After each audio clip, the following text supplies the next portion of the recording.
이제 제가 사후에는 어떻게 하냐, 아니면 예방으로 어떻게 하냐, 요거는 제 컨설팅 자료를 좀 보면서 같이 알려드리겠습니다. 제가 이제 주된 파트가 컨설팅인데, 사실은 컨설팅이라는 이야기를 들으면 잘 모르시는 분들은 그냥 그거 가가지고 좋은 소리 해주고 오면 되는 거 아니냐, 또 이렇게 얘기를 하기도 해요. 그래서 저희가 어떤 절차로 진행이 되는지 좀 이야기를 드리려고 하고요. 크게는 이제 뭐 PDS라고 이야기를 하지만 진단을 하고요. 그 다음에 진단했을 때 부족한 부분들을 제도 설계를 이제 제안을 한 다음에 실제적으로 이게 조직에 도입이 될 수 있도록 교육이라든지 설명회를 진행하는 식으로 합니다. 이 기업의 내용을 분석을 할 때 있어서는 그냥 단순히 취업 규칙이나 기존 자료만 보고 하지는 않고요. 이렇게 EOS라고 구글 폼 등을 이용해서 설문을 진행을 합니다. 뭐 만족도를 진행할 수도 있고요. 본인이 뭐 이런 고충이 있었다면 이야기를 할 수 있었는지, 없었다면 그 이유는 무엇인지 조금 더 세세하게 판단을 하고 있고, 그래서 고충 처리 제도 자체가 있는지 없는지, 있다면 제대로 활용하는지 것들을 좀 전체적으로 다 판단을 하고 있습니다. 그래서 이 것들을 판단을 해서 나온 결과 보통은 갈등관리랑 소통관리 두 가지 파트로 구분이 되고, 현재 부족한 부분과 나중에 바뀌어야 할 부분, 그리고 선출물들을 정리해서 이야기를 하고 있어요.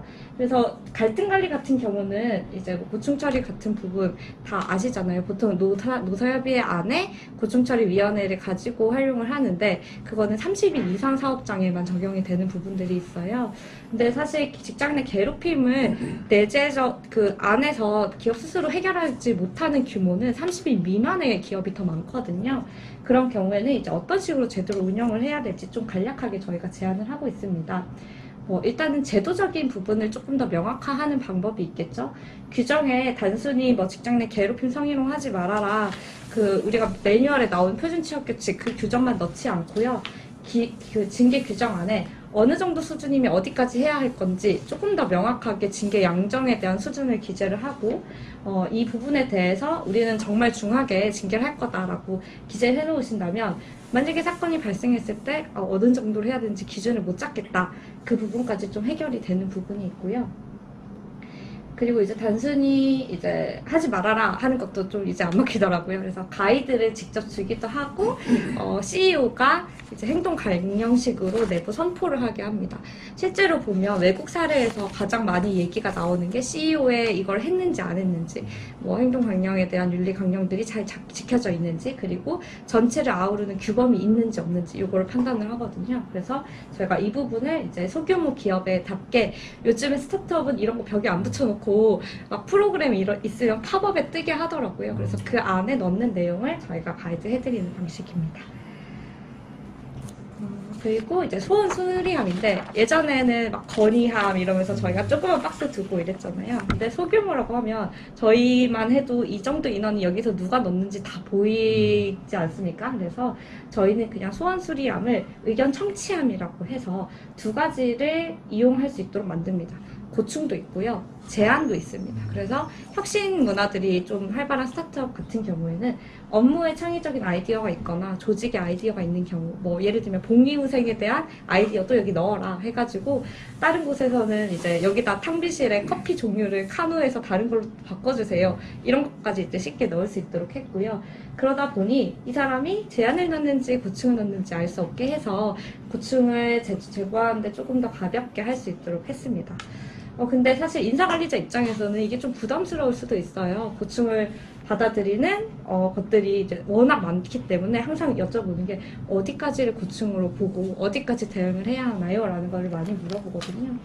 그래서 저희는 카테고리를 이렇게 분류를 합니다. 조직 문화, 성희롱 괴롭힘, 그리고 기타 해서 약간 업무적인 부분이나 너무 기타적인 부분들은 기타로 빼고요. 이 카테고리를 분류해서 가능하면 성희롱이랑 괴롭힘은 조금 더 중하게 다루고, 나머지는 부서장한테 전달이 되도록 하는 경우도 있어요. 그리고 시급성이랑 중요도에 따라서 해결되는 시기를 정하기 위해서 이렇게 구분을 하는 거거든요. 이거는 이제 저희가 이건 예시로 가지고 온 거예요. 그래서 중요도가 높고 시급하면 이걸 인지한 즉시 7일 이내에 처리를 해야 되고, 그게 아니라 조금 여유가 있으면 최대 한 달까지 그 기간을 나누어서 놔두고 이렇게 있고요. 이거 제도를 아예 규정화해가지고 직원들에게 인식을 시키고 설명회를 하게 되면 직원들이 이 적정한 시일 내라는 애매한 모호한 이야기를 조금 더 구체화할 수 있기 때문에 좀 처리가 좀 늦어지더라도 아 나는 이 정도 지금 단계에 있구나 인지를 할 수 있기 때문에 수용도도 좀 높은 편입니다. 그리고 단순히 이렇게 끝나면 안 되고 이걸 주기적으로 좀 체크하고 관리하는 역할들이 필요해서 정기적으로 아까 제일 처음에 했던 EOS를 조금 수정한 내용을 저희가 만족도 조사 가이드를 들여서 내부에서 알아서 이제 계속 관리할 수 있도록 하고 있고요. 그리고 만약에 여기에서 문제가 생긴 사람이나 아니면 부서에 문제가 있다 하면은 그걸 차년도 인사제도에 좀 반영해서 좀 뭐 불이익을 주거나 아니면 좀 관리가 될 수 있도록 하고 있습니다. 그 외에 이제 여기까지는 좀 소통, 갈등까지의 내용이고요. 지금부터는 소통에 대한 부분을 이야기 드릴 건데, 소통은 사실 노무사들도 되게 좀 알기는 무슨 의미인지는 알겠지만 좀 너무 추상적이다라는 생각을 할 때가 많을 겁니다. 그래서 소통이라고 하면 저희가 3가지 분류로 많이 나누고 있고요. 업무적 소통, 그리고 창의적 소통, 정서적 소통 이렇게 3가지로 나누고 있어요. 그래서 최근에 젊은 사람들이 많은 조직이라든지 그 스타트업 조직의 경우에는 창의적 소통을 되게 강요를 합니다. 그래서 우리는 커뮤니케이션을 오버 커뮤니케이션을 응원합니다 라고 하는데 정작 살펴보면 정서적 소통은 좀 부족한 기업들도 많고 그 기업 특성마다 좀 다릅니다. 그래서 저희가 요거를 아까 그 EOS 판단할 때 어디가 부족한지를 좀 파악을 한 다음에 거기에 맞는 제도를 좀 설계를 해요. 근데 제가 이걸 다 가지고 오기에는 사실 조금 힘들고 그래서 몇 가지만 좀 소개해드리려고 하는데요. 좀 재밌고 특히 각각 사업장에 한번 해볼 만한 것들이 스몰 런치 그룹입니다. 그래서 요즘에는 점심시간 제 자유회의하면서 나가기도 하지만 월 1회 정도는 같이 해도 크게 부담스럽진 않잖아요. 그래서 이때는 이제 부서별로 좀 섞어가지고 사람들끼리 식사를 한다든지 아니면 이제 별로 소통을 하지 못하는 타 부서원이랑 같이 한다든지 그렇게 해서 회사에서 쉽게 좀 지원해주고 티타임 갖는 형태로 조금 비공식적인 소통을 자유롭게 할 수 있도록 하고 있고요. 이제 미션으로 이런 단체 사진이나 촬영 제출하는 것도 있는데 이거 대신에 동아리 비공식 그 동아리들을 통해 가지고 진행을 해주기도 합니다. 그리고 이제 혁신에 대한 부분이 좀 부족하다 이러면 제안위원회라 그래서 이제 뭔가 좀 아이디어가 있거나 혁신적인 부분들을 좀 하시는 그 사람들에 대해서 그거를 평가하고 연말에 한 분씩 이 부분에 대해서 이 사람이 가장 혁신적인 아이디어를 냈다는 혁신상 이런 거 포상한다든지 인사제도로 충분히 활용할 수 있는 것들을 안내해 드리고 있습니다.